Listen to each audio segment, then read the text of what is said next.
Chapter 7, Unit 70 million, Night 1945. Part 7.1, Contextualizing Period 7.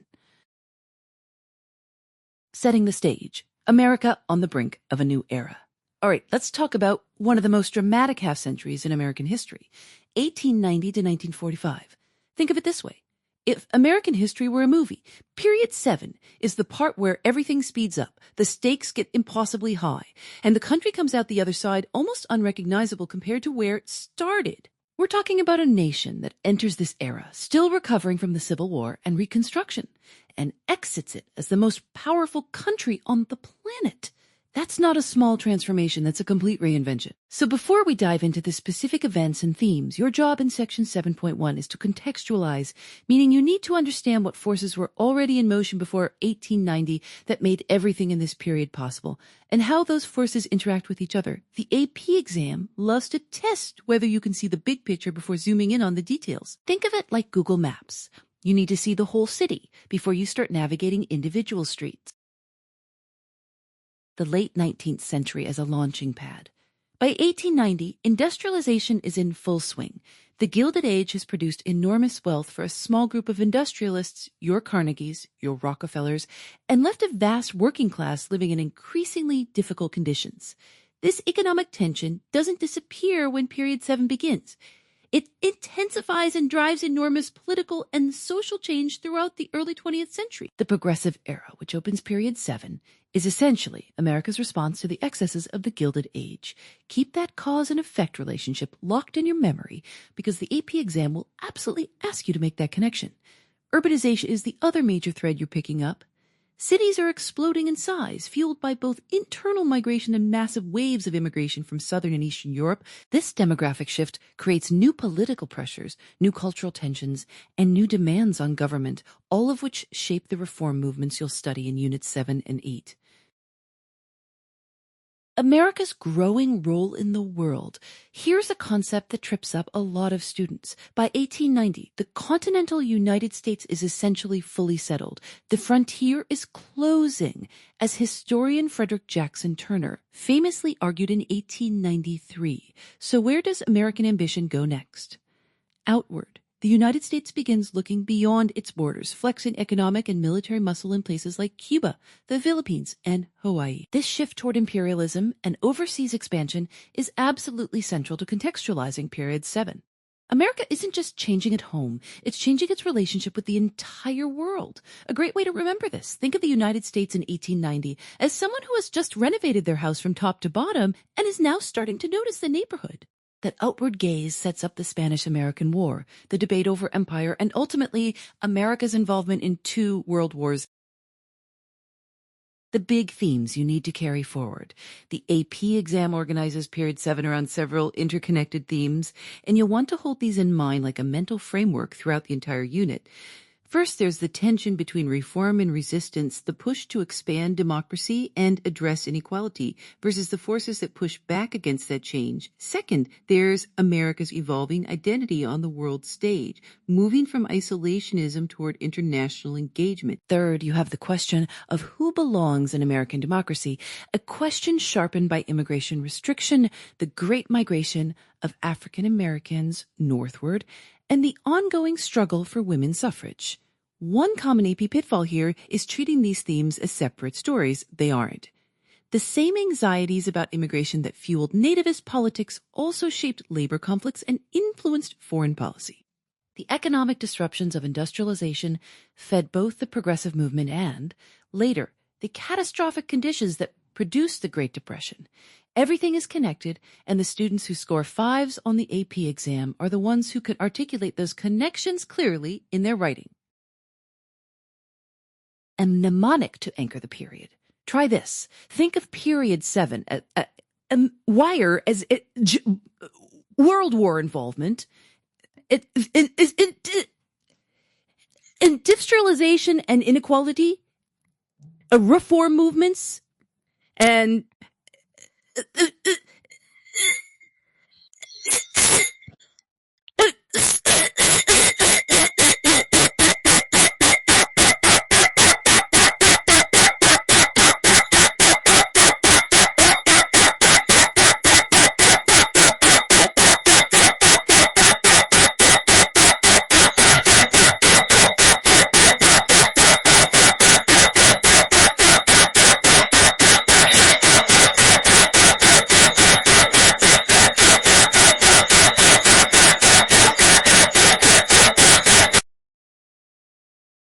why context is an exam skill, not just background knowledge.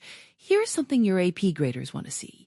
You don't just know what happened, you know why it was possible for it to happen when it did. Contextualization is literally a point on the rubric. If you can open an essay by explaining how the tensions of the Gilded Age, the closing of the frontier, and rising urban inequality created the conditions for progressive reform, rather than just saying, in the early 1900s, progressives wanted reform, you're already ahead of most test takers in the room. Period 7 is rich, complex, and honestly fascinating once you see how the pieces fit together. And in the sections ahead, we're going to zoom into each of those pieces one by one.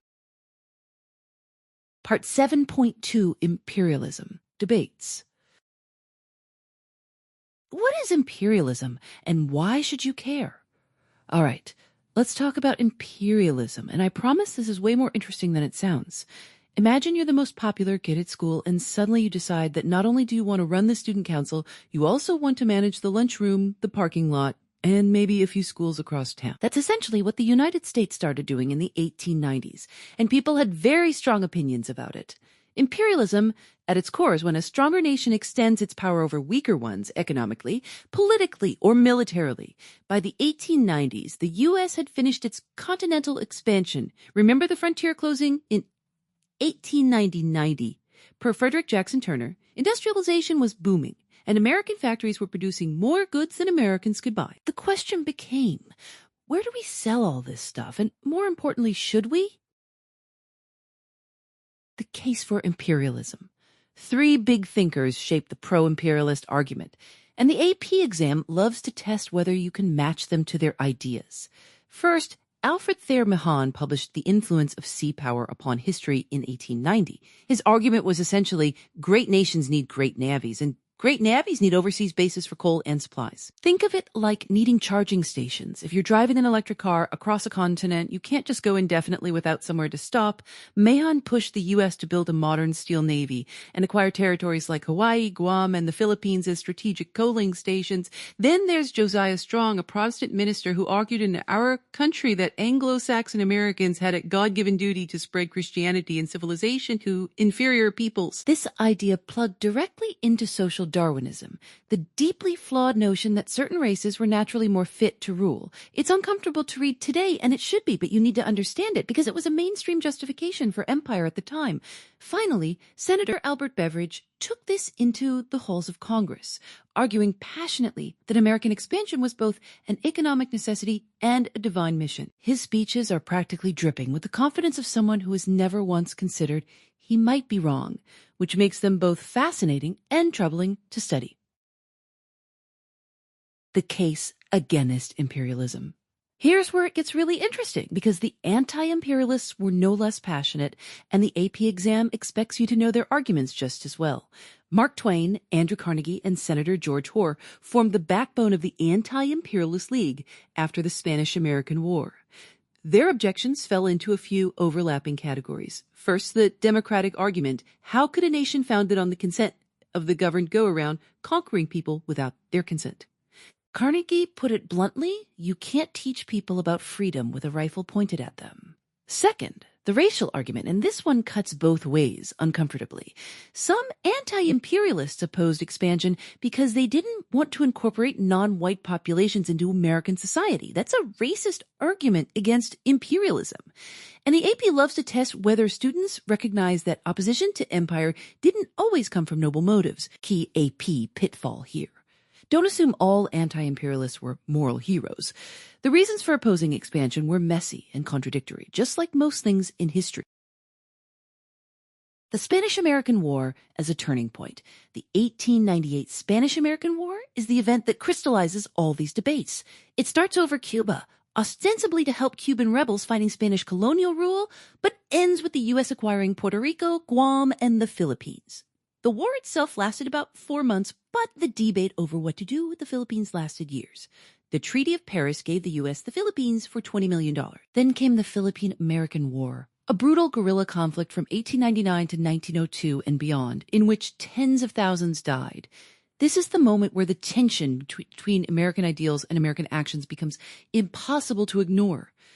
The Filipinos under Emilio Aguinaldo had expected independence, not a new colonial master. Sound familiar?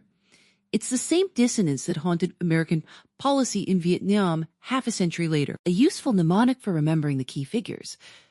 Mahan sales, strong praise, beverage profits. Naval strategy, religious mission, economic gain. Those three pillars are essentially the entire pro-imperialist argument in 7 words. Connecting it to the AP exam. When you see a document-based question or long essay prompt about this era, the exam is almost always testing whether you can explain the tensions between American values and American actions. The U.S. Constitution says one thing. The Platt Amendment, which made Cuba essentially a protectorate, does something very different. The Monroe Doctrine warned Europeans out of the Americas. The Roosevelt corollary to the Monroe Doctrine turned that into a justification for U.S. intervention throughout Latin America. These contradictions are exactly where the essay points live. Remember, imperialism debates aren't just about who wins the argument. They reveal what Americans believed about race, democracy, economics, and national identity at a pivotal moment. And those beliefs had consequences that lasted well into the 20th century, with the debates over expansion firmly in your back pocket. We're ready to step onto the actual battlefields and diplomatic stages of the era, because in 7.3, we're diving headfirst into the Spanish-American War itself and its immediate aftermath. Part 7.3, the Spanish-American War. Setting the stage. Why 1898 matters. All right, let's talk about one of the most consequential 4-month wars in American history, a conflict so short it almost feels like a footnote, but one that transformed the United States from a continental power into a global empire almost overnight. The Spanish-American War of 1898 is one of those hinge moments in history where, if you blink, you miss the entire transformation. Before April 1898, the U.S. was largely focused inward. By August 1898, it had an overseas empire stretching from the Caribbean to the Pacific. That's the kind of whiplash the AP exam loves to test. The roots of conflict: imperialism, yellow journalism, and Cuba. To understand why the U.S. went to war with Spain, you need to understand the mood of the country in the 1890s. Think of it like this. The frontier had officially closed, according to the 1890 census. And as historian Frederick Jackson Turner famously argued, the frontier had been central to American identity and democratic vitality. With no more West to conquer, where would American energy and ambition go? The answer for many influential thinkers like Alfred Thayer Mahan was outward across the seas. Mahan's book, The Influence of Sea Power Upon History, essentially handed American policymakers a blueprint. Build a powerful navy, acquire overseas bases, and dominate global trade routes. File that name away. Mahan shows up constantly on the AP exam as a symbol of the intellectual case for imperialism. Meanwhile, Cuba was in open rebellion against Spanish colonial rule. Spanish authorities responded with brutal tactics, including herding civilians into reconcentration camps where disease and starvation ran rampant. American newspapers, particularly those owned by William Randolph Hearst and Joseph Pulitzer, seized on these stories with sensationalized, emotionally charged reporting. This is yellow journalism, a style of news coverage that prioritized drama, outrage, and nationalism over careful fact-checking. You've probably seen the likely apocryphal quote attributed to Hearst: "You furnish the pictures, I'll furnish the war." Whether he said it or not, the sentiment captures how the press helped whip American public opinion into a war frenzy. A common AP pitfall here is treating yellow journalism as the cause of the war rather than a contributing factor. The underlying causes: imperialism, economic interests in Cuba, Cuban instability, and naval ambition were already present. Yellow journalism poured gasoline on a fire that was already smoldering. Remember the Maine and what followed.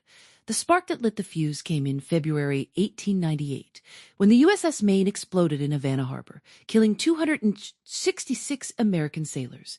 To this day, historians debate whether it was a Spanish attack, an accident, or something else entirely. But in 1898, that nuance didn't matter to the American public. Remember the Maine to hell with Spain became a rallying cry, and by April, Congress had declared war. President McKinley, who had initially resisted calls for war, ultimately asked Congress for authorization under pressure from public opinion, business interests, and political realities. The war itself, short, decisive, and globalist significant, here's where the geography really matters for the exam.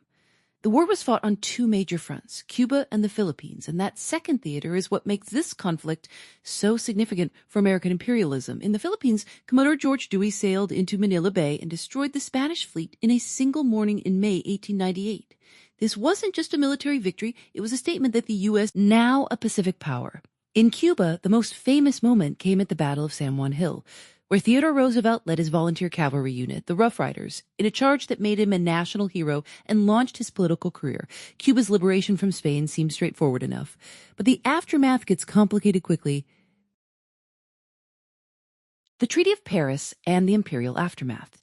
The Treaty of Paris 1898 ended the war and handed the U.S. a genuine overseas empire. Spain ceded Puerto Rico, Guam, and the Philippines to the United States. Cuba was granted nominal independence, but the Platt Amendment, 1901, allowed the U.S. to intervene in Cuban affairs and established a naval base at Guantanamo Bay. So independence is doing some heavy lifting there. The acquisition of the Philippines immediately sparked fierce debate at home between imperialists and anti-imperialists. Figures like Mark Twain and Andrew Carnegie argued passionately that ruling over foreign peoples without their consent betrayed America's founding ideals. Imperialists countered with economic arguments, strategic arguments, and sometimes with nakedly racist paternalism, the idea echoed in Rudyard Kipling's poem, The White Man's Burden, that it was America's civilizing duty to govern less developed peoples. That debate should feel familiar to you because it mirrors arguments the U.S. has wrestled with ever since. One mnemonic to keep the territorial acquisition straight: FTP, ATP, Puerto Rico, Guam, Philippines, to these, the three big prizes from the Treaty of Paris. Those three letters should be automatic for you on a multiple choice question. Common AP pitfalls to avoid. The exam frequently tries to trick you into conflating Cuban independence with American benevolence. Remember, the Platt Amendment made Cuban independence very limited in practice. Also, don't forget that the Filipino-American War, 1899 to 1902, a brutal, costly guerrilla conflict, followed immediately after the Spanish-American War. The U.S. didn't just liberate the Philippines, it fought a bloody war to suppress Filipino independence fighters. That follow-on conflict is deeply important for understanding the contradictions of American imperialism.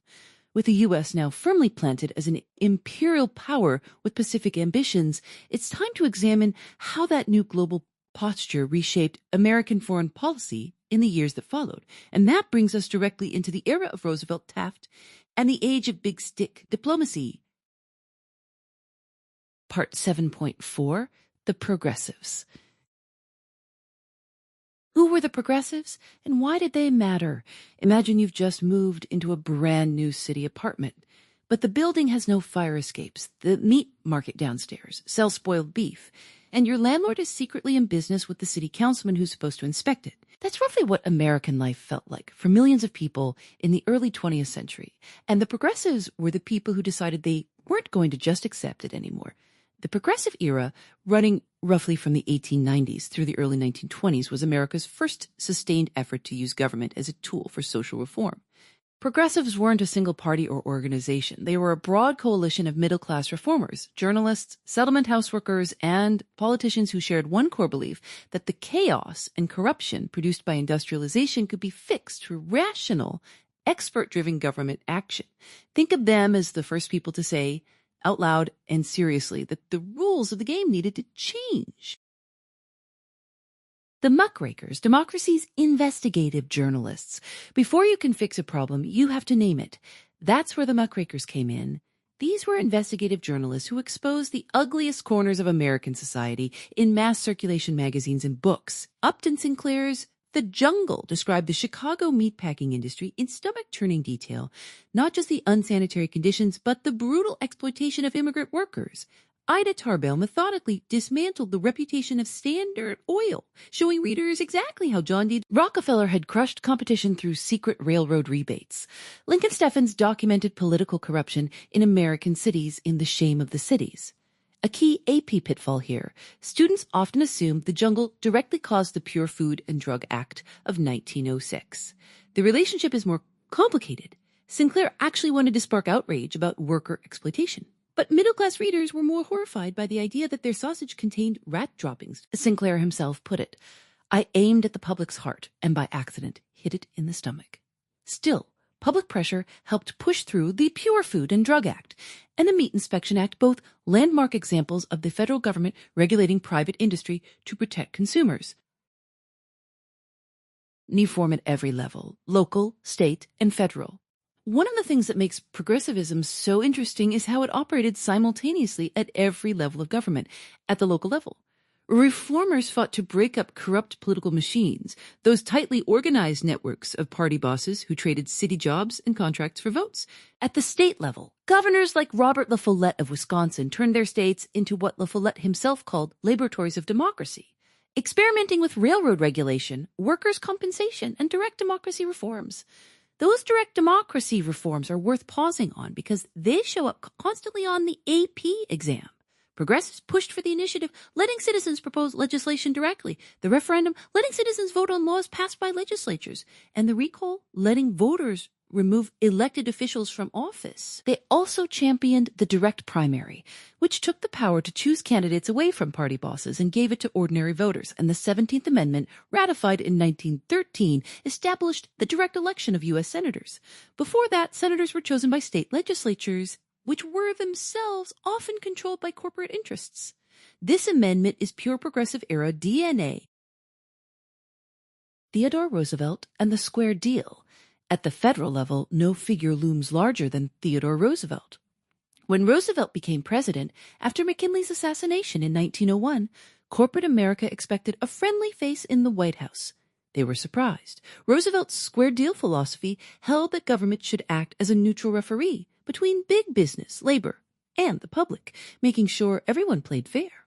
He used the Sherman Antitrust Act more aggressively than any predecessor, earning the nickname the Trust Buster by going after railroad monopolies like the Northern Securities Company. He also established the precedent of federal arbitration in labor disputes during the 1902 coal strike, essentially forcing mine owners to negotiate, shocking assertion of federal power at the time. Roosevelt also expanded federal authority over natural resources, working closely with conservationist Gifford Pinchot to set aside millions of acres of national forests and create the Forest Service. This is another AP distinction worth knowing. Roosevelt favored conservation, the managed scientific use of natural resources, rather than preservation, which meant leaving land entirely untouched. John Muir represented the preservationist vision. Roosevelt and Pinchot represented the conservationist one. Woodrow Wilson and the New Freedom. When Woodrow Wilson won the presidency in 1912, he brought a different flavor of progressivism. His New Freedom program was more skeptical of big government than Roosevelt's New Nationalism. Wilson wanted to restore competition by breaking up monopolies rather than simply regulating them. In practice, though, Wilson's presidency produced sweeping federal legislation. The Federal Reserve Act of 1913 created a centralized banking system. The Clayton Antitrust Act of 1914 strengthened antitrust law, and the Federal Trade Commission was established to monitor unfair business practices. The 16th Amendment, also ratified in 1913, authorized a federal income tax, giving the government a powerful new tool to fund its expanding role. Who was left out? Here's a critical AP concept that students frequently overlook. Progressivism had serious limitations. Most mainstream progressive reformers either ignored or actively reinforced racial segregation. Wilson resegregated the federal bureaucracy. The movement largely excluded African Americans, and figures like W.E.B. Du Bois pushed back sharply against a reform agenda that didn't address racial injustice. Women, however, made enormous gains. The settlement house movement, led by figures like Jane Addams at Hull House, gave women a powerful platform for reform. And the 19th Amendment granting women suffrage came in 1920. As a direct outgrowth of progressive-era activism. Understanding the progressives sets you up perfectly for what comes next, because the same faith in expert government action and federal power that animated these reformers will be pushed to its absolute limit when America enters the First World War. Part 7.5, World War I, Military and Diplomacy. Let's talk about how the United States went from sitting on the sidelines of the deadliest war the world had ever seen to becoming one of its most decisive participants, and then, almost immediately, retreating back into itself. That whiplash is exactly what the AP exam loves to test, so let's get into it. The road to war. Why did the U.S. finally jump in? When war broke out in Europe in 1914, President Woodrow Wilson declared American neutrality. Think of the U.S. in 1914 like a neighbor who hears a massive brawl on the street and says, "Not my problem, I'm staying inside." For almost 3 years, that held. But neutrality is a lot harder to maintain than it sounds when you're the world's largest economy and everyone wants your stuff. The first crack came from the seas. Britain's naval blockade was strangling Germany, so Germany responded with unrestricted submarine warfare, meaning their U-boats would sink any ship in British waters, period. When a German U-boat sank the Lusitania in May 1915, killing nearly 1,200 people, including 12... What?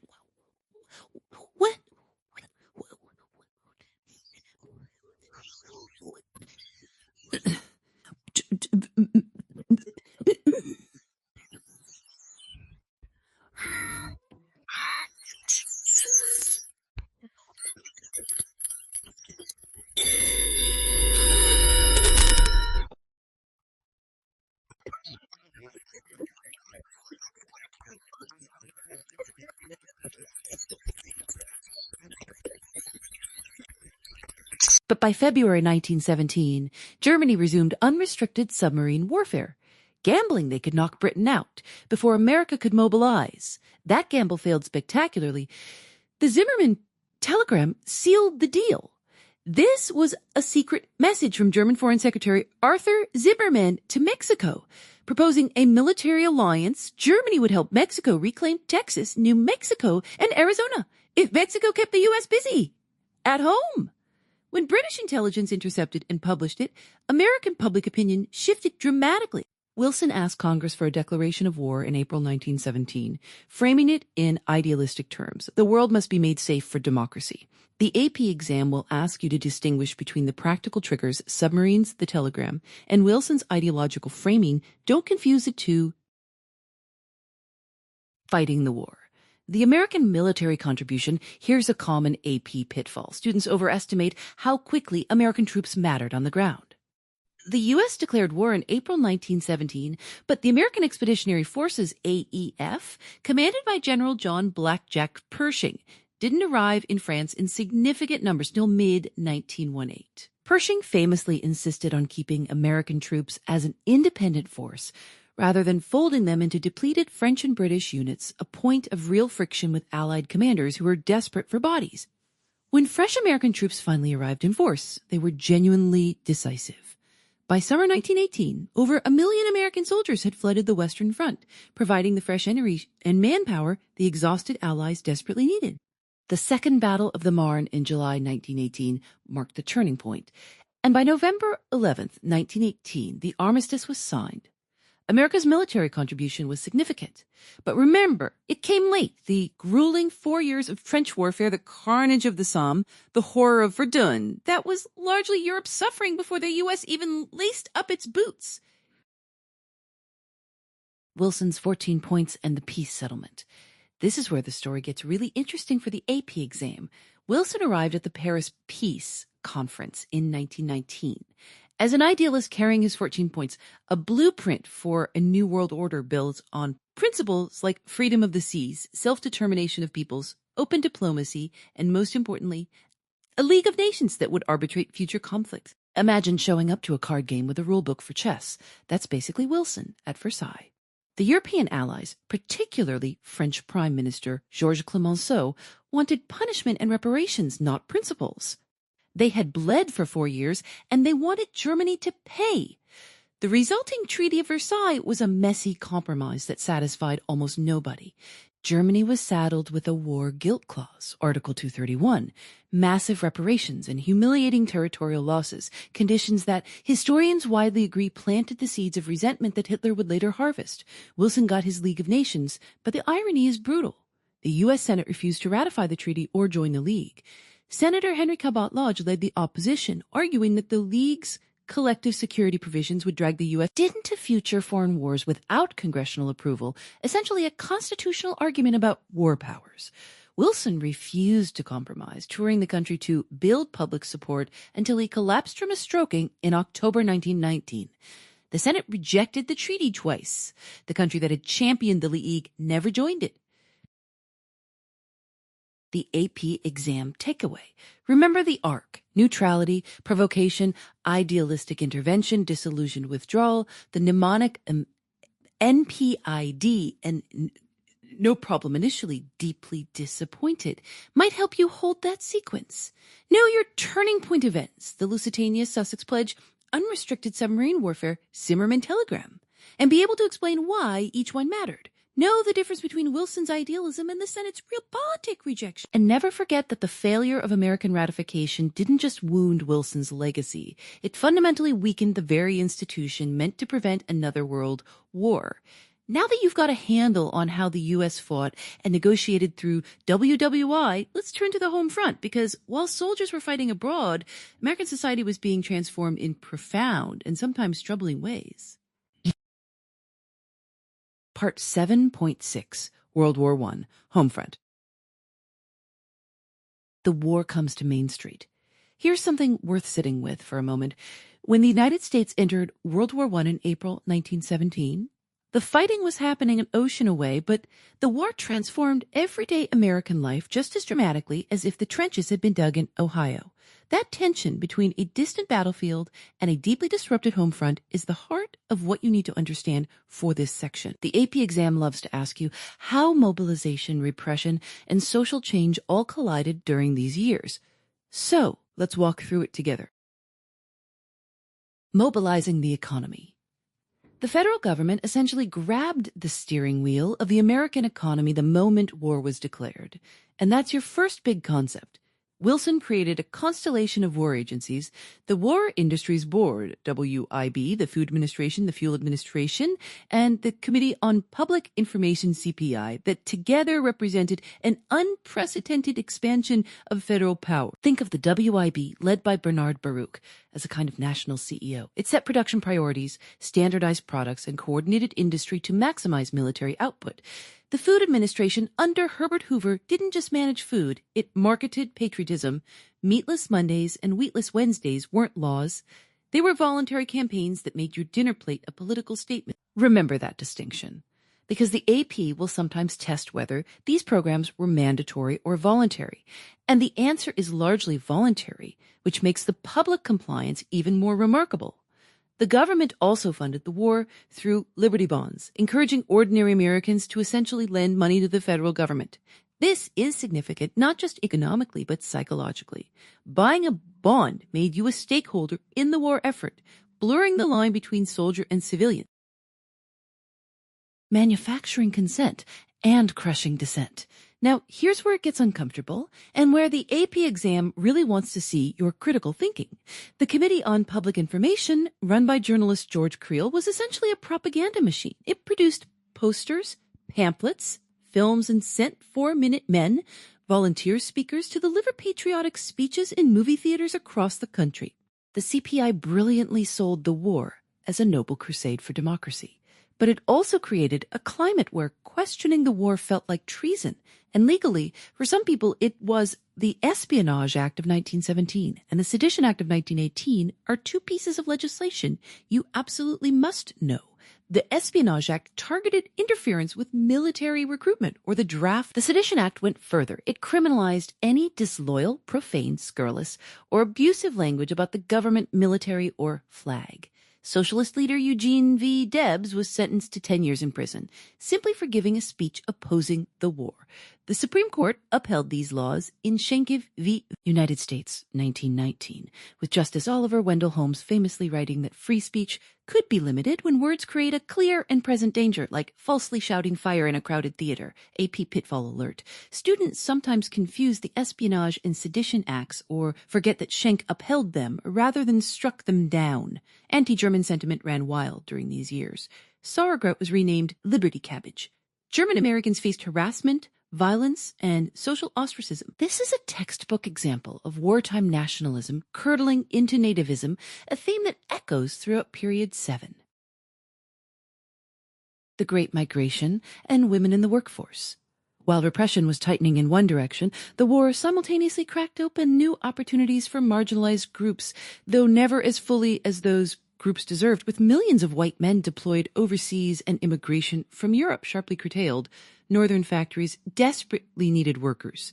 This accelerated the Great Migration, the movement of hundreds of thousands of Black Americans from the rural South to northern industrial cities like Chicago, Detroit, and New York. They came seeking economic opportunity and escape from Jim Crow, and while the North offered better wages and legal protections, it delivered its own forms of discrimination, housing segregation, and racial violence, including deadly race riots in East St. Louis, 1917, and Chicago, 1919. Women also entered the industrial workforce in large numbers, taking jobs in munitions factories, railroads, and offices. This visible contribution to the war effort strengthened the suffrage movement's core argument. If women could build the weapons of democracy, they deserved its full rights. The 19th Amendment, ratified in 1920, is directly connected to this wartime shift in how Americans perceived women's roles. When you see a question connecting women's suffrage to World War I, the thread runs right through the home front. The AP Big Picture. A useful mnemonic for this section is Ruth Weed debut. Ruth Weed were agencies expanded federal power as drill espionage and sedition acts suppressed dissent, as economic mobilization transformed industry, and demographic shifts accelerated. Great migration, women in workforce.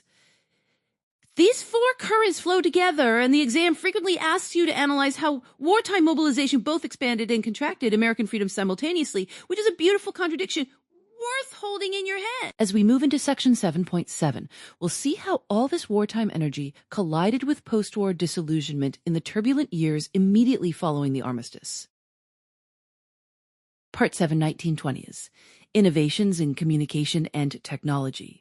All right, let's talk about the roaring 20s, and I mean really roar. Because if there's one thing the 1920s did, it was turn up the volume on American life. The decade was essentially a technological revolution dressed up in a flapper dress, and for the AP exam, you need to understand not just what changed, but why it mattered and how it connected to everything else happening in American society.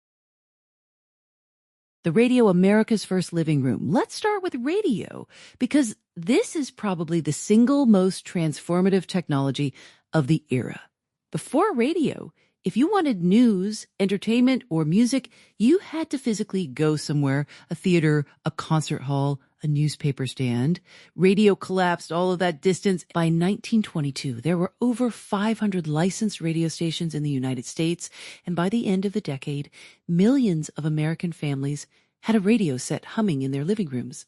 Think of it this way. Radio was the internet of the 1920s. It didn't just deliver information. It created a shared national culture almost overnight. The family in rural Mississippi and a family in downtown Chicago could listen to the same jazz performance, the same presidential address, the same advertisement for the same brand of soap. This is a critical AP concept. Radio helped forge a mass consumer culture, adds to it, and more unified national identity, even as it simultaneously stirred up anxieties about cultural change among more traditional Americans. And speaking of advertising, don't overlook this connection. Radio and the rise of advertising were deeply intertwined. Corporations quickly realized they could reach millions of potential customers through the airwaves, which accelerated consumer spending and shaped the economic boom of the decade. The automobile, freedom on four wheels. Now shift gears, literally, because the automobile reshaped American life just as dramatically. Henry Ford hadn't just invented a car. He'd invented a system. The moving assembly line at Ford's Highland Park plant made cars affordable for ordinary Americans, and by 1927, Ford had produced 15 million Model Ts. That's not a statistic, that's a social revolution. The car did things nobody fully anticipated.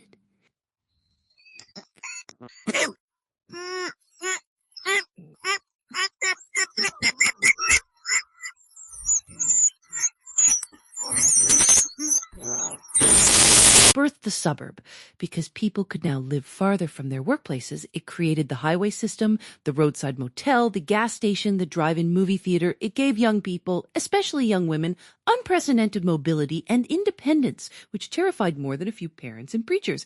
A common AP pitfall here is treating the car as purely an economic phenomenon. It was also a melt social and cultural disruptor, loosening traditional community bonds and family supervision in ways that fed directly into the cultural conflicts of the era. The movies, Hollywood, and the American dream. Film deserves its own spotlight. Silent films had been around since the early 1900s, but the 1920s transformed Hollywood into a global dream machine. When The Jazz Singer arrived in 1927 as the first feature-length talkie, it was a genuine cultural earthquake. Movie stars became the first true celebrities in the modern sense, their faces on magazine covers, their personal lives the subject of public fascination. Film, like radio, contributed powerfully to mass culture and consumer values. Movies advertised a particular vision of American life, glamorous, modern, consumerist, and millions of immigrants and rural migrants absorbed those images as a kind of cultural instruction manual for what it meant to be American. This is worth noting for the exam. New media technologies didn't just reflect American culture, they actively shaped it. Connecting it all, mass culture and its discontents. Here's the big picture framework the AP exam loves. The communication and technology innovations of the 1920s created a mass consumer culture that was genuinely new in American history. A mnemonic worth keeping in mind is radio, automobile, movies as the three.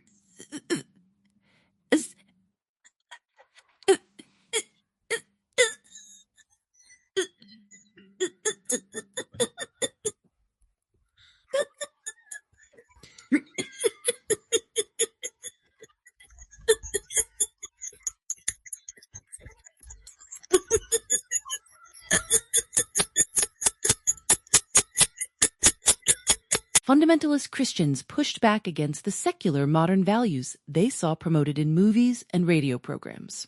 Rural Americans felt increasingly alienated from a culture centered on urban cosmopolitan tastes. This tension feeds directly into other topics you'll encounter, like the Scopes trial, prohibition, and the resurgence of the Ku Klux Klan, all of which represent resistance to the modernizing, homogenizing forces that technology helped unleash. Final AP pitfall to avoid. Don't treat the 1920s as uniformly prosperous or uniformly enthusiastic about change. The technological boom benefited some Americans enormously while leaving farmers, industrial workers, and many African Americans largely behind. The glittering surface of the Jazz Age concealed deep fault lines that would crack wide open when the Great Depression arrived. The innovations of the 1920s didn't just change how Americans communicated. They changed what Americans were. And that transformation carried both exhilarating possibilities and profound tensions that will echo through everything else we discuss in Unit 7. Up next, we'll see how those same tensions between modern and traditional America exploded into some of the most dramatic cultural conflicts of the decade. Part 7.8 1920s, Cultural and Political Controversies. Welcome to one of the most fascinating decades in American history, a time when the country felt like it was simultaneously sprinting toward the future and desperately trying to drag itself back to the past. The 1920s weren't just about jazz and flappers. Underneath all that glitter was a nation having a genuine identity crisis, and understanding that tension is the key to mastering this section on the AP exam. The Roaring Twenties as a cultural battlefield. Think of the 1920s as a tug of war. On one side, modernists embracing urbanization, science, immigration, and changing social norms. On the other, traditionalists fighting to preserve a rural, Protestant, white Anglo-Saxon vision of America. Almost every major controversy of the decade falls somewhere along that rope. The decade opened with a surge of nativist anxiety. Immigration restriction became law with the Emergency Quota Act of 1921, and then the even stricter Immigration Act of 1924, also called the Johnson-Reed Act, the 1924, also called the Johnson-Reed Act. The 1924 Act established national origin quotas that heavily favored Western Europeans and essentially slammed the door on immigrants from Southern and Eastern Europe and nearly all of Asia. The message was unmistakable. America was reasserting a particular ethnic identity. On the AP exam, remember that these laws represented a dramatic reversal of the open-door immigration policy that had defined the Gilded Age and Progressive era. The Ku Klux Klan's revival and nativism. The revived KKK of the 1920s is something students often misunderstand. This wasn't just the post-Civil War Klan targeting Black Americans in the South. The 1920s Klan was a national organization with millions of members, and it targeted Catholics, Jews, immigrants, and anyone it deemed a threat to 100% Americanism. At its peak around 1924, the Klan had between 3 and 6 million members, with strongholds in Indiana, Ohio, and Oregon. This detail surprises a lot of students, but it's crucial. Nativism and intolerance in the 1920s were not regional phenomena. They were baked into the national mood. Fundamentalism versus modernism, the Scopes trial.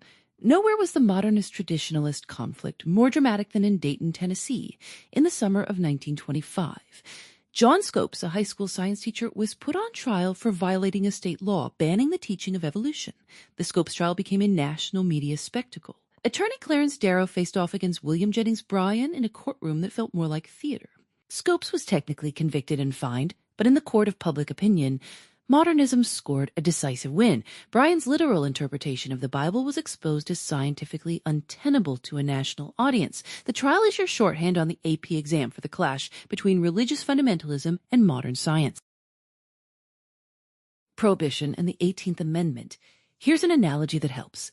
Prohibition was like putting a lid on a boiling pot.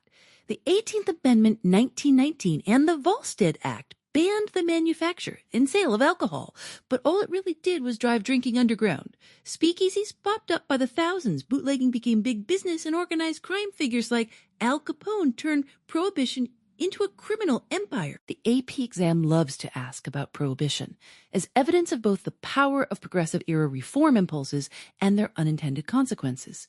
It's also a great example of cultural conflict, rural Protestant reformers imposing their values on urban immigrant communities who had very different traditions around alcohol.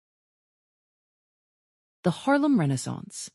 Not all the cultural energy of the 1920s was reactionary. The Harlem Renaissance was an extraordinary flowering of African-American art, literature, and music centered in New York City. Writers like Langston Hughes and Zora Neale Hurston, musicians like Duke Ellington, and artists like Aaron Douglas created work that celebrated Black identity and challenged the racial status quo.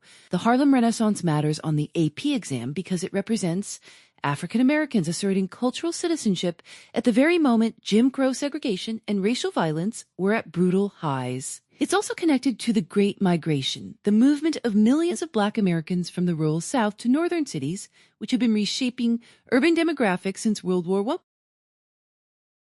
Common AP pitfalls. A few things students consistently get wrong here. First, don't conflate the 1920s as uniformly prosperous, that prosperity was uneven, and farmers, Black Americans, and industrial workers were largely left behind.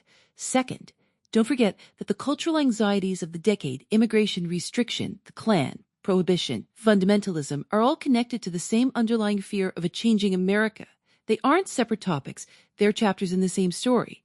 A useful mnemonic is Dufty Fish. Fundamentalism, immigration restriction. Speakeasies, prohibition, Harlem Renaissance, the four pillars of 1920s cultural controversy. Third, don't assume modernism won the decade. The 1920s ended with the traditionalists still firmly in charge of the political machinery. Immigration restriction firmly in law, and religious fundamentalism still a powerful force in American life. The tensions didn't resolve, they just went underground, waiting to reemerge. As you carry this framework into the next section, you'll see how the economic collapse of the Great Depression cracked the fragile optimism of the 1920s wide open, forcing Americans to confront even deeper questions about what their society owed its citizens. Part 7.9, The Great Depression. The crash herd round the economy. All right, let's talk about one of the most consequential economic catastrophes in American history and one of the most heavily tested topics on the AP exam. The Great Depression didn't just happen overnight like a thunderclap. Think of the American economy in the 1920s as a car speeding down a highway with no brakes. The stock market crash of October 1929, Black Tuesday, October 29th, specifically, wasn't the cause of the Depression so much as the moment the car hit the guardrail. The deeper structural problems had been building for years. What were those structural problems? Overproduction in agriculture and industry. Easy credit that encouraged reckless speculation, a wildly unequal distribution of wealth, and a banking system with almost no federal oversight. Farmers had been struggling since the early 1920s, long before Wall Street panicked. When you see an AP question asking what caused the Great Depression, resist the temptation to say only the stock market crash. That's the most common pitfall students fall into. The exam loves to test whether you understand the deeper systemic causes, the mechanics of collapse. Here's a concept the AP exam expects you to understand clearly: the relationship between bank failures and the money supply. When the crash hit, panicked Americans rushed to pull their savings out of banks, a classic bank run. Banks, which had lent out most of that money, couldn't pay everyone back. They failed by the thousands. When banks fail, the money supply contracts sharply. Less money circulating means businesses can't get loans, consumers can't spend, and prices spiral downward in what economists call deflation. Falling prices sound nice until you realize that falling prices mean falling wages and falling profits, which means layoffs, which means even less spending. It becomes a vicious, self-reinforcing cycle, like a drain that just keeps pulling everything down. The Federal Reserve made things dramatically worse. Rather than expanding the money supply to stabilize the economy, the Fed raised interest rates in 1931, tightening credit at the absolute worst moment. This is a classic AP connection point. The Federal Reserve's inaction and missteps deepened the Depression, which is one major reason why later New Deal legislation strengthened government oversight of banking, including the Glass-Steagall Act, 1933, which separated commercial and investment banking, and the creation of the FD, which ensured individual deposits. Hoover, volunteerism, and its limits. President Herbert Hoover is often cast as the villain of this story. And while that's a bit unfair, it's not entirely wrong on the AP exam's terms. Hoover genuinely believed in what he called volunteerism, the idea that private charity and local government should handle the crisis, not the federal government. He feared that direct federal relief would undermine individual character and create dependency. So while millions of Americans were living in shantytowns literally called Hoovervilles, the federal government's response was cautious and limited. His one significant intervention, the Reconstruction Finance Corporation, 1932, loaned money to banks and businesses. But critics called it trickle-down relief because it helped institutions rather than people directly. For the AP exam, remember Hoover as representing the old philosophy of limited government, which sets up the stark contrast with what FDR brings in 1933. That contrast is one of the most tested themes in this entire period.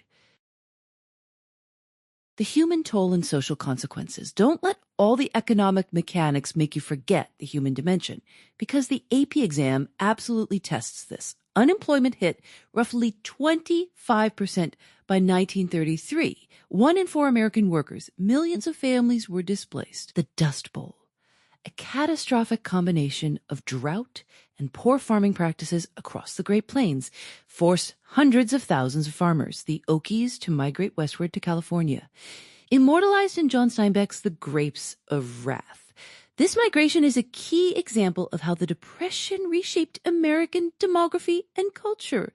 The Depression also had profound political consequences, discredited laissez-faire capitalism in the eyes of millions of Americans, and opened the door to a dramatically expanded role for the federal government, a shift in the relationship between citizens and Washington that is arguably still with us today.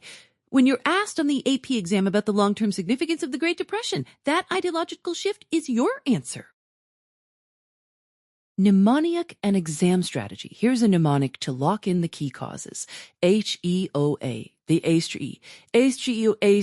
A, verb production.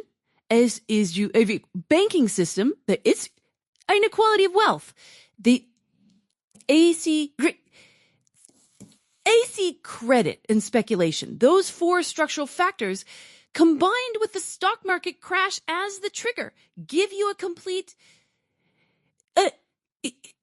Exam-ready explanation of how the Depression began. One more pitfall to avoid. Don't conflate the Great Depression with the New Deal. The Depression is the crisis. The New Deal is the response. The AP exam will test them separately and together.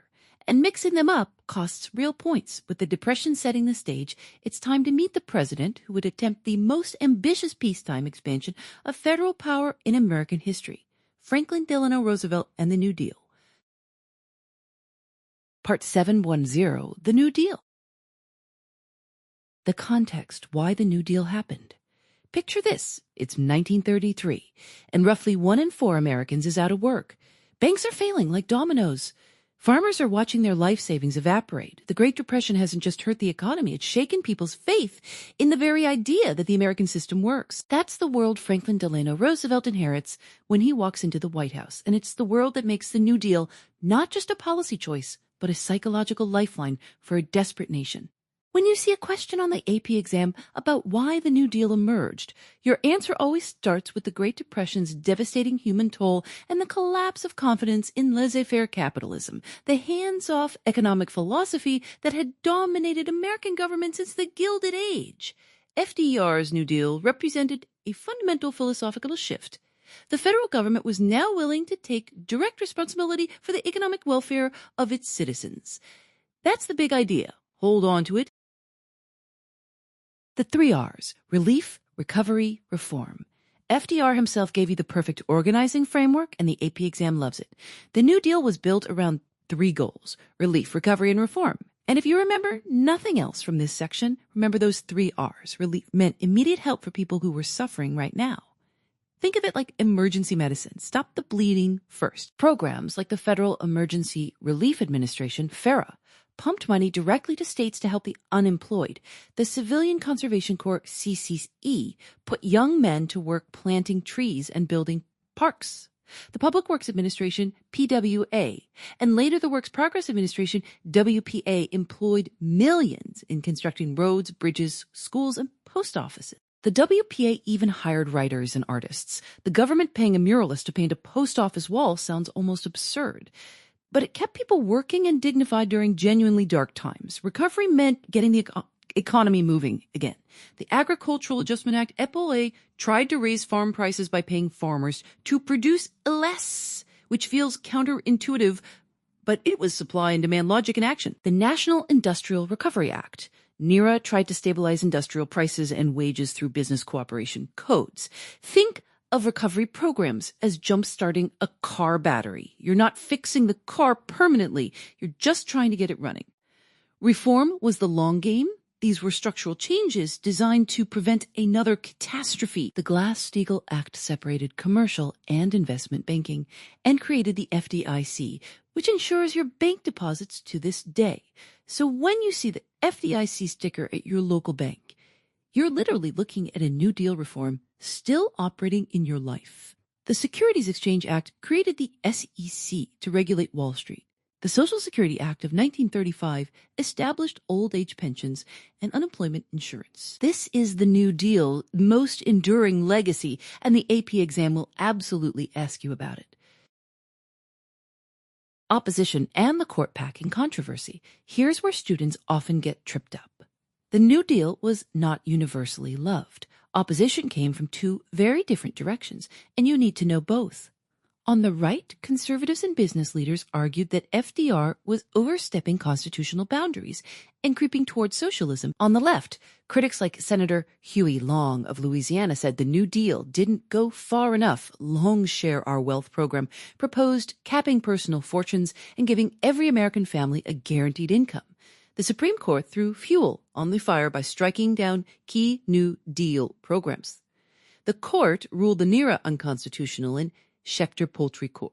v. United States, 1935, and the AAA unconstitutional in United States v. Butler, 1936. FDR's response was his infamous EFTRA court packing plan of 1937, a proposal to add up to 6 new justices to the Supreme Court, one for each sitting justice over age 70. Congress rejected it, and this is a pitfall. The court packing plan is widely seen as a political overreach that damaged FDR's credibility and coalition, even though the court subsequently became more sympathetic to New Deal legislation in what historians called the switch in time that saved 9. The New Deal's impact and limitations. The New Deal did not end the Great Depression. The AP exam will test whether you know this. Unemployment remained stubbornly high throughout the 1930s, and it was ultimately World War II's industrial mobilization that fully restored economic health. What the New Deal did accomplish was transforming the relationship between citizens and government, creating a permanent federal safety net, and restoring enough confidence that American democracy survived a moment when democracies in Europe were collapsing into fascism and authoritarianism. You also need to know who the New Deal left out. African Americans faced significant discrimination in New Deal programs. The AAA actually displaced black sharecroppers, and many agencies allowed local administrators to enforce racial segregation. Women were largely channeled into lower wage categories. FDR chose not to push for anti-lynching legislation, fearing the loss of Southern Democratic support. The New Deal expanded federal power enormously, but it did so while largely preserving existing racial hierarchies, a tension that would fuel the civil rights movement in the following decades, a useful mnemonic for the major programs. With Glass-Steagall, AAA, WPA, Social Security, SEC. Those 5 cover most of what the AP exam asks about. The New Deal reshapes domestic policy and American political culture throughout the 1930s. The world beyond U.S. borders is growing increasingly dangerous. And understanding how America responds to rising fascism abroad takes us directly into the foreign policy tensions that define the lead-up to World War II. Part 711, Interwar Foreign Policy. The Great Retreat, America Turns Inward. Imagine you just threw the biggest, most exhausting party of your life, one that lasted 4 years, cost a fortune, and left your house in ruins. What do you do next? You close the door, lock it, and tell your neighbors you're done hosting for a while. That's essentially what the United States did after World War I, and understanding why is the whole ballgame for this section of your AP exam. The period between the 2 world wars, roughly 1919 to 1939, is defined by a powerful current of isolationism running through American foreign policy. This wasn't cowardice or indifference. It was a deeply felt national conviction rooted in disillusionment. Woodrow Wilson had sold the war as the one that would make the world safe for democracy, and yet the Treaty of Versailles looked less like a peace agreement and more like a revenge fantasy. The League of Nations, Wilson's grand dream, was rejected by the Senate in 1920, with Republicans like Henry Cabot Lodge arguing it would drag America into every future European squabble. The message was clear: never again. The Washington system and the illusion of order. But here's a common AP pitfall. Isolationism did not mean total disengagement. The U.S. was still deeply involved in world affairs, just on its own terms. Think of it like someone who quits the neighborhood watch committee, but still installs a security camera on their porch. They're watching. They're participating selectively. They're just not signing any binding agreements. The ISU-EFTRA Washington Naval Conference of 1921 to 22 EFTRAs is your best example. The major powers agreed to limit the size of their naval fleets according to set ratios, the famous 5-to-5-to-3 ratio for the U.S., Britain, and Japan, respectively. America helped architect this agreement because a naval arms race would be expensive and dangerous. But notice, no permanent alliances, no league commitments, no entanglements. The U.S. also pushed the Anine Power Treaty, reaffirming the open-door policy in China, and the Medal for Power Treaty, replacing the Anglo-Japanese alliance with a more comfortable consultation arrangement. Together, these form what historians call the Washington System, an attempt to stabilize the Pacific through paper agreements rather than genuine collective security. The Kellogg-Briand Pact of 1928 and takes this logic to its almost comedic extreme. 62 nations, including the U.S., signed the agreement outlawing war, just banned it, as if aggressive nations were going to read a treaty and think, well, we signed the paper. There was zero enforcement mechanism. For the AP exam, remember Kellogg-Briand as the symbol of idealistic but toothless interwar diplomacy. grand gestures with no muscle behind them. Economic entanglement and the Dawes Plan. Here's where it gets fascinatingly messy. Even as America retreated politically, it dove headfirst into Europe. Economically, Germany was drowning in reparations debt from Versailles, and its economic collapse threatened to destabilize all of Europe. And by extension, American investments. So in 1924, the U.S. helped broker the Vichy-Dawes Plan, a financial lifeline that loaned money to Germany so Germany could pay reparations to France and Britain, who could then repay their war debts to the United States. It was essentially a circular money carousel, and it worked, until the Great Depression yanked the whole machine apart. Remember this cycle because it explains why the Depression hit Europe so catastrophically. When American banks called in their loans after 1929, the entire arrangement collapsed like a house of cards. The road to war, neutrality acts, and the failure of appeasement. As the 1930s brought fascism to power in Europe and militarism to Japan, Congress doubled down on isolation through the Neutrality Acts of 1935, 1936, and 1937. These laws prohibited arms sales to warring nations, banned Americans from traveling on belligerent ships, and forbade loans to countries at war. Congress was essentially trying to legislate away the exact conditions, economic and political entanglement, that had pulled the U.S. into World War I. It made sense in hindsight of the last war, but it was completely wrong for the next one. Meanwhile, Britain and France pursued appeasement, famously surrendering the Sudetenland to Hitler at Munich in 1938, hoping he'd be satisfied. He wasn't. For your exam, connect American isolationism and European appeasement as twin responses to the same trauma. Both were attempts to avoid another catastrophic war by avoiding confrontation at all costs. Both failed for the same reason: they assumed aggressive dictators would honor limitations. FDR's gradual shift. Franklin Roosevelt understood the threat Hitler posed earlier than most, but he was hemmed in by public opinion and the Neutrality Acts.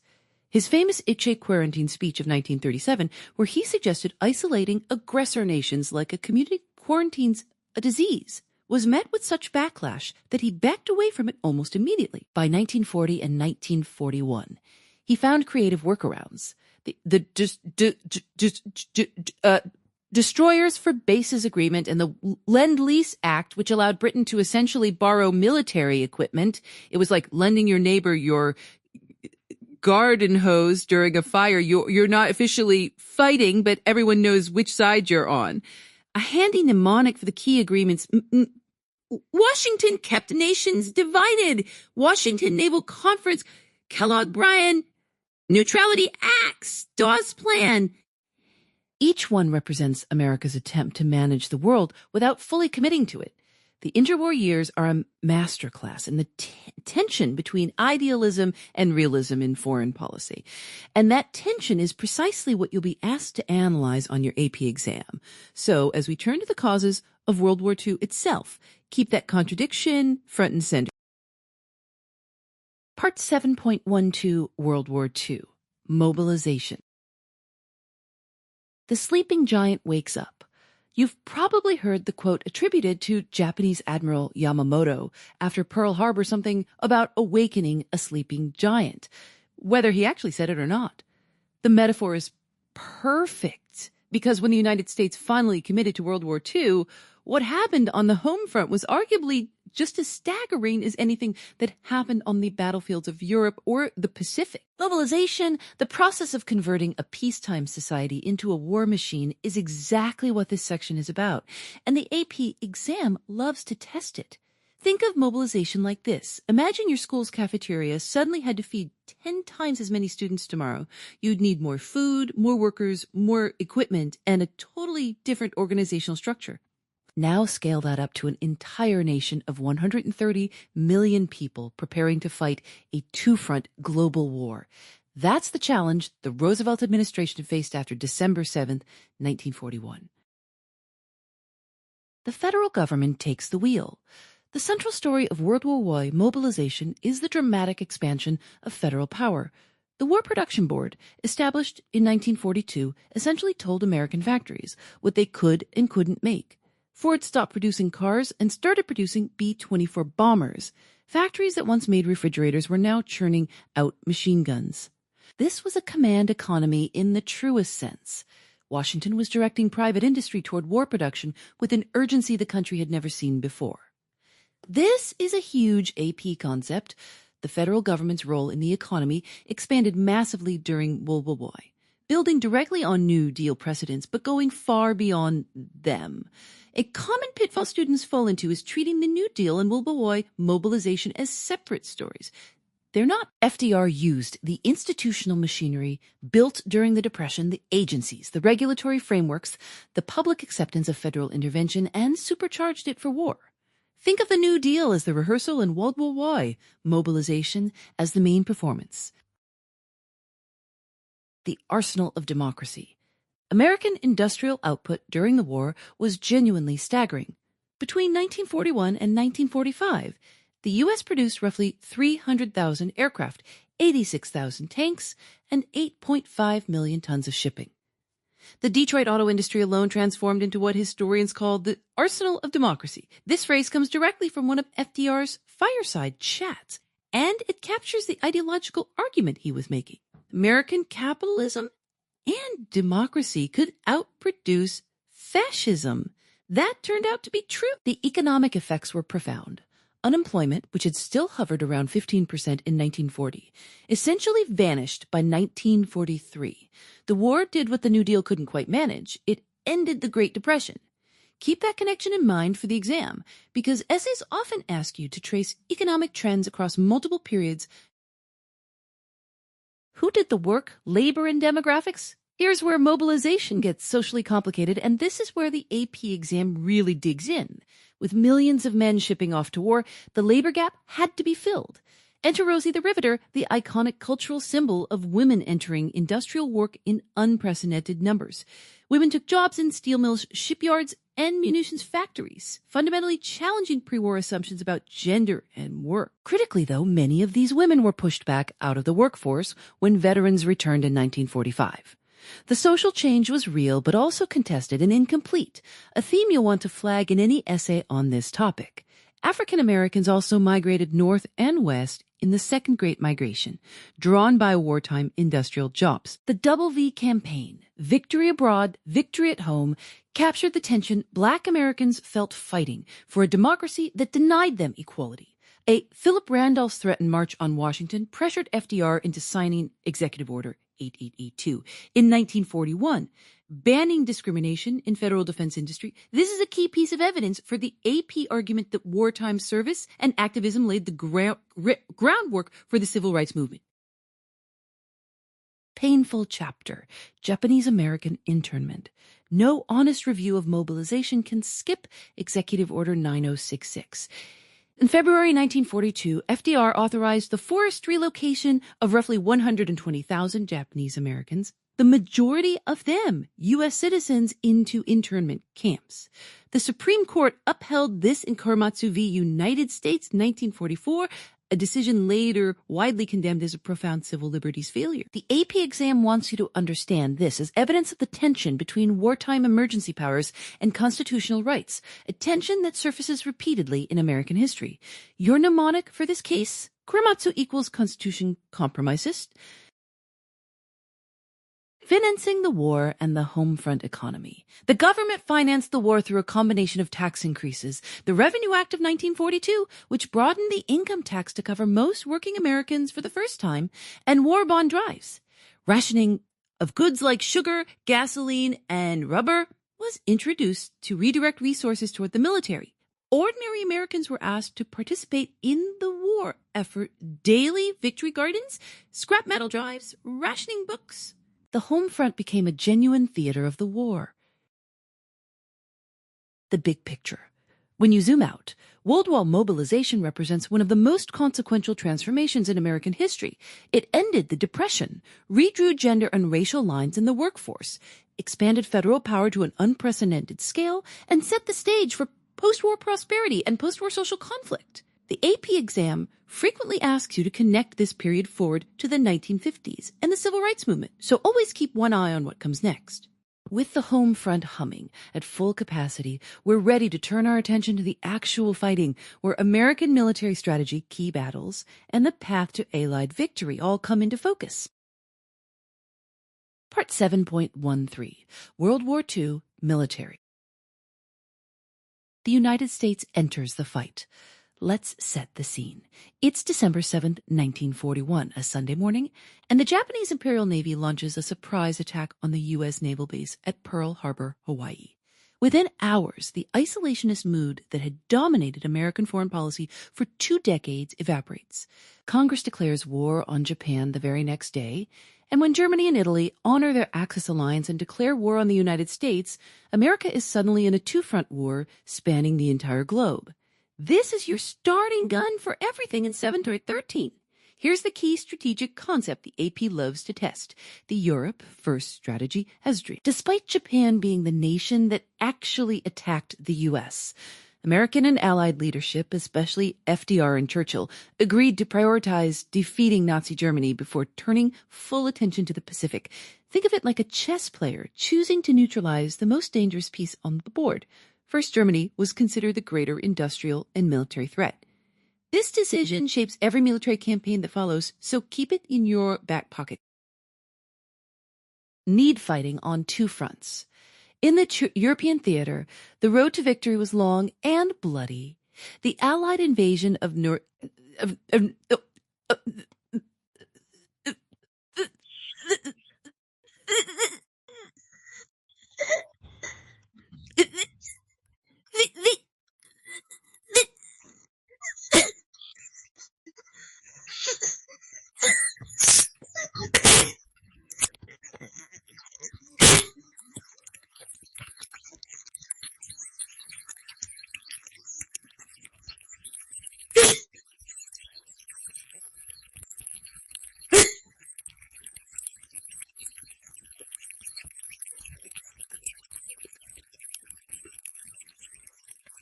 It wasn't soft, but the metaphor stuck.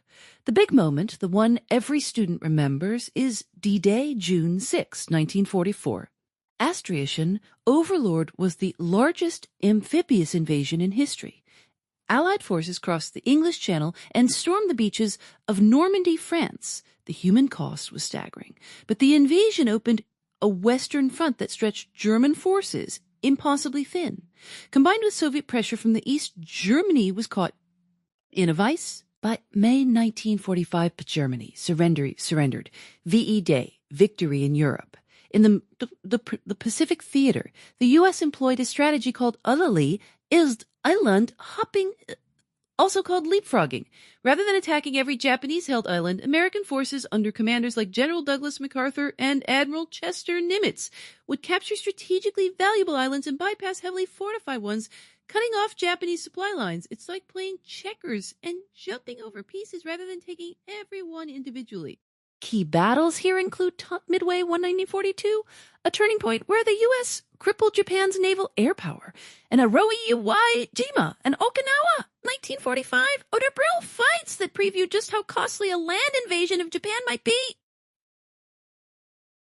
The decision to use the atomic bomb, that brings us to one of the most debated decisions in American history, and a guaranteed AP topic. After Germany's defeat, Japan refused to surrender. President Harry Truman, who had taken office after FDR's death in April 1945, faced projection of potentially hundreds of thousands of Allied casualties in a land invasion of Japan. In August 1945, the U.S. dropped atomic bombs on Hiroshima, August 6, and Nagasaki, Hiroshima, August 6. And Nagasaki, August 9. Japan surrendered on August 15, 1945, Estria's BVJ Day. The AP expects you to understand the arguments both for and against this decision, not just the outcome. The home front as a military factor. Here's a pitfall students often miss. The AP doesn't separate the military from the home front neatly. The immobilization of American industry, what FDR called the arsenal of democracy was itself a military strategy.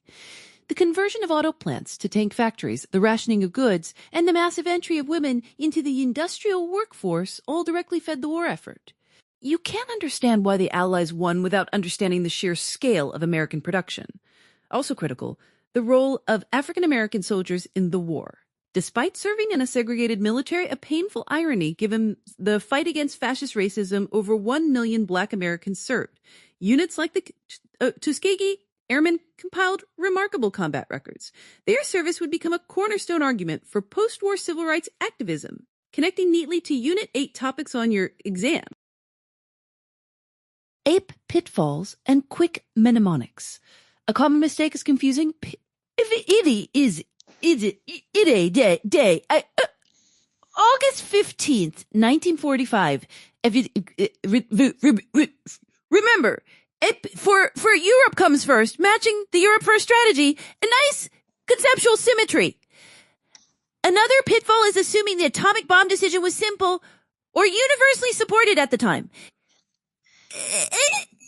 APSA prompts often ask you to evaluate the debate, so practice presenting multiple perspectives.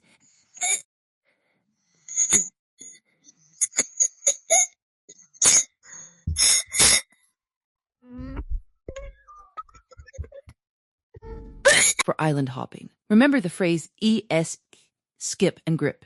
Skip the heavily fortified islands. Grip the strategically vital ones. And for the two-front challenge, just think, the U.S. was basically playing two separate chess matches simultaneously, with the Atlantic and Pacific as entirely different boards, different opponents, and different winning conditions. The military dimensions of World War II connect directly to the massive political and social transformations that followed, which is exactly where we're heading next, as we examine the post-war world and the dawn of the Cold War era. Part 7.14, Post-War Diplomacy. The world after the war, a messy inheritance.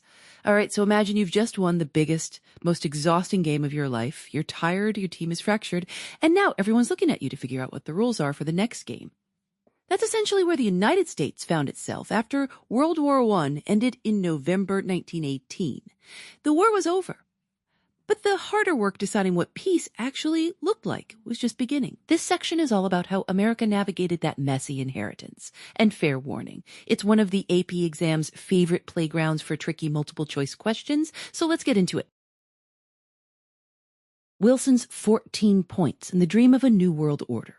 President Woodrow Wilson arrived at the Paris Peace Conference in 1919 with a bold vision in his pocket, his 14 points.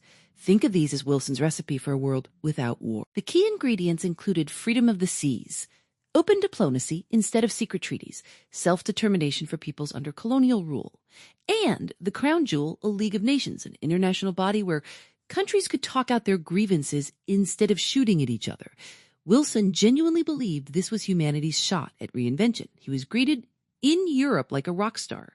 Crowds throwing flowers at his motorcade. But here's where the story gets complicated, and this is something the AP exam absolutely loves to test. Wilson's idealism crashed hard against the cynical realism of European leaders like Francis Georges Clemenceau, who essentially said, "That's lovely, Woodrow, but Germany needs to pay." The Treaty of Versailles. Compromise gone wrong? The resulting Treaty of Versailles, signed in June 1919, was a Frankenstein's monster, stitched together from pieces of Wilson's idealism and European demands for punishment.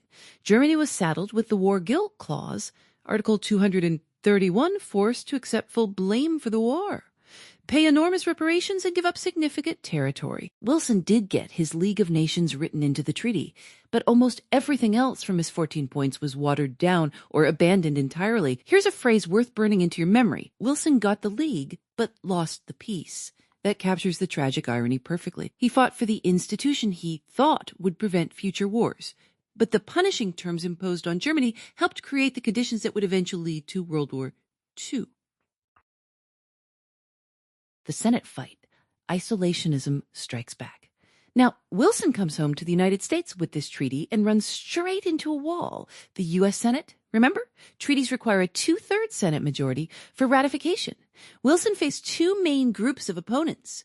First were the irreconcilables senators who wanted nothing to do with any treaty or league under any condition. Then there were the reservationists led by Senator Henry Cabot Lodge, who were open to the treaty but wanted significant changes, particularly to Article X of the League Covenant, which they feared would drag the U.S. into foreign wars without congressional approval.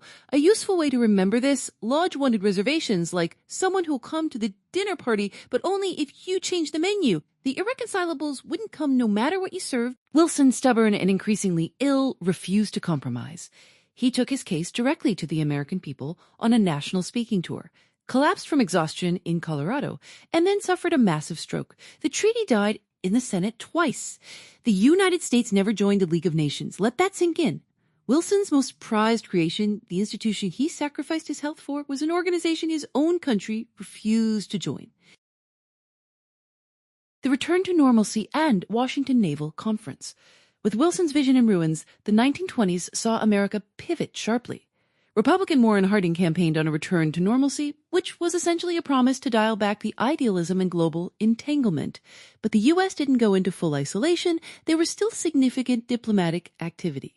The Washington Naval Conference of 1921 to 1922 is a great example. Here, major world powers agreed to limit the size of their naval fleets, essentially trying to prevent another arms race. The 25-Power Treaty established a ratio system for battleship tonnage among the U.S., Britain, Japan, France, and Italy. The AP exam might ask you about this as evidence that the U.S. remained engaged internationally, even while rejecting the League. Don't confuse isolationism with complete disengagement. It's more nuanced than that. AP pitfalls to watch. The single biggest mistake students make on this topic is treating American foreign policy in the 1920s as purely isolationist. The U.S. remained economically and diplomatically active through the Dawes Plan, the Kellogg-Briand Pact, and the Washington Conference, even while steering clear of binding military commitments. The AP loves to test that distinction. Also remember, Wilson's failure wasn't just personal stubbornness. The Senate had genuine constitutional concerns about sovereignty, and a large portion of the American public, including many immigrants from countries that felt betrayed at Versailles, deeply distrusted the treaty. A quick mnemonic to keep the key players straight. Wilson leads, Lodge reads, Senate bleeds. Wilson pushes the League, Lodge picks it apart line by line, and the treaty bleeds out in the Senate chamber. The idealism of Versailles and the harsh realities of the 1920s set the stage for everything that followed. And as you'll see in the next section, the unresolved tensions of this era had a way of coming back with devastating force. Part 7, 15 and find comparison in period 7. Setting the stage. All right, let's zoom out for a second. You've spent all of period 7, from 1890 to 1945, deep in the weeds of imperialism, progressivism, 2 world wars, and the Great Depression. Now it's time to do what historians love most, compare. This section is your chance to step back and ask, how did different groups, movements, and ideologies respond to the massive changes reshaping America? The AP exam absolutely loves asking you to draw these comparisons, so think of this lesson as building your mental comparison toolkit.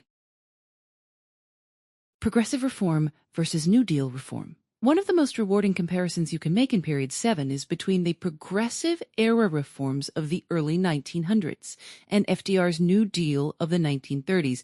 At first glance, they look like cousins. Both were responses to economic inequality. Both expanded government's role in everyday life. But here's where it gets interesting. Progressive reform was largely driven by middle-class reformers, people like Jane Addams and muckrakers like Upton Sinclair, who believed the system just needed cleaning up. Think of it like taking your car to the mechanic. The engine is fundamentally fine. It just needs new parts and a tune-up. The New Deal, on the other hand, was a response to total economic collapse. FDR wasn't tuning up the car. He was rebuilding it from scratch on the side of the highway during a blizzard. The scale, urgency, and federal reach of the New Deal dwarfed anything the progressives had attempted. Progressivism trusted reform. The New Deal demanded intervention.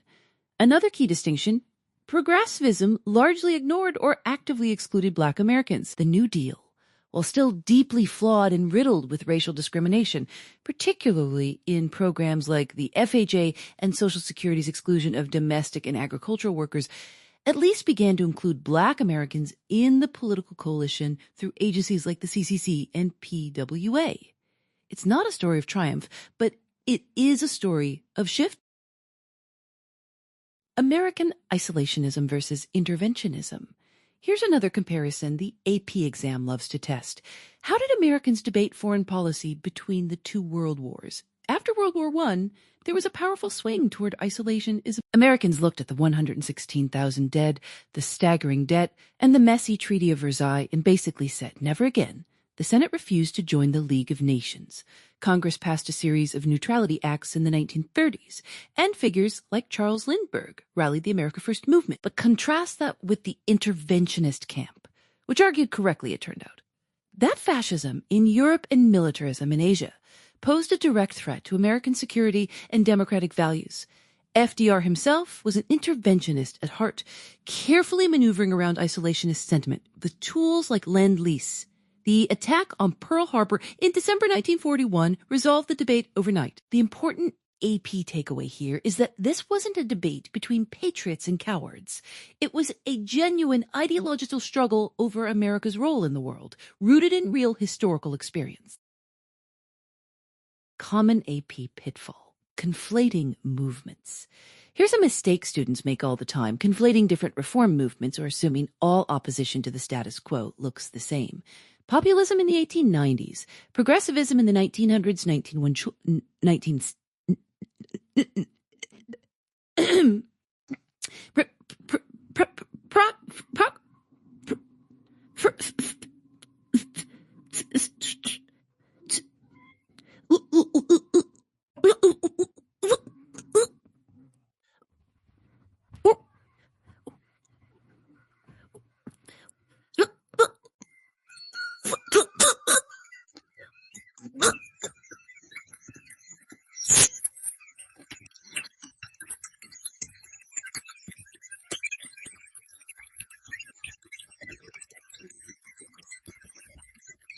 New Dealers were pragmatic crisis managers, building a broad coalition. If you blur these together on an essay, you'll lose points fast.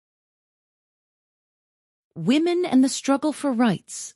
Another powerful comparison involves women's activism across the period. The suffrage movement culminated in the 19th Amendment in 1920, a massive victory. But compare that to what followed. The 1920s brought the flapper new consumer freedoms and entry into the workforce, yet systemic inequality remained firmly in place in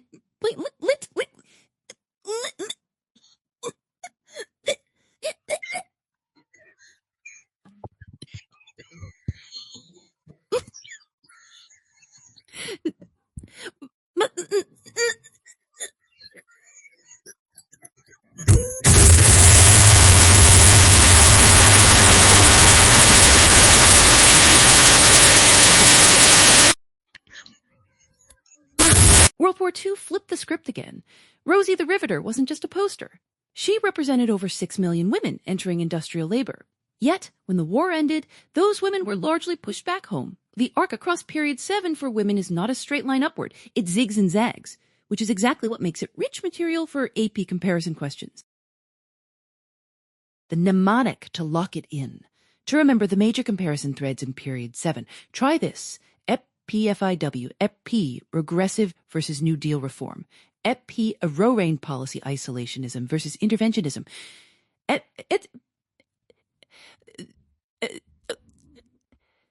was...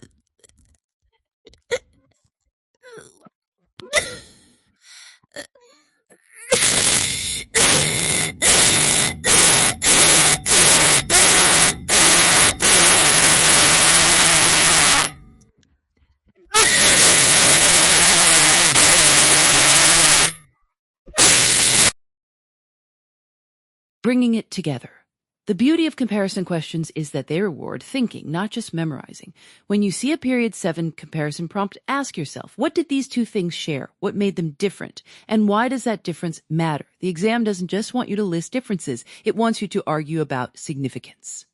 With period 7 firmly in your analytical toolkit, you're ready to carry those comparison skills forward into the post-war world of period 8, where a new set of conflicts, movements, and transformations will demand that this same sharp historical eye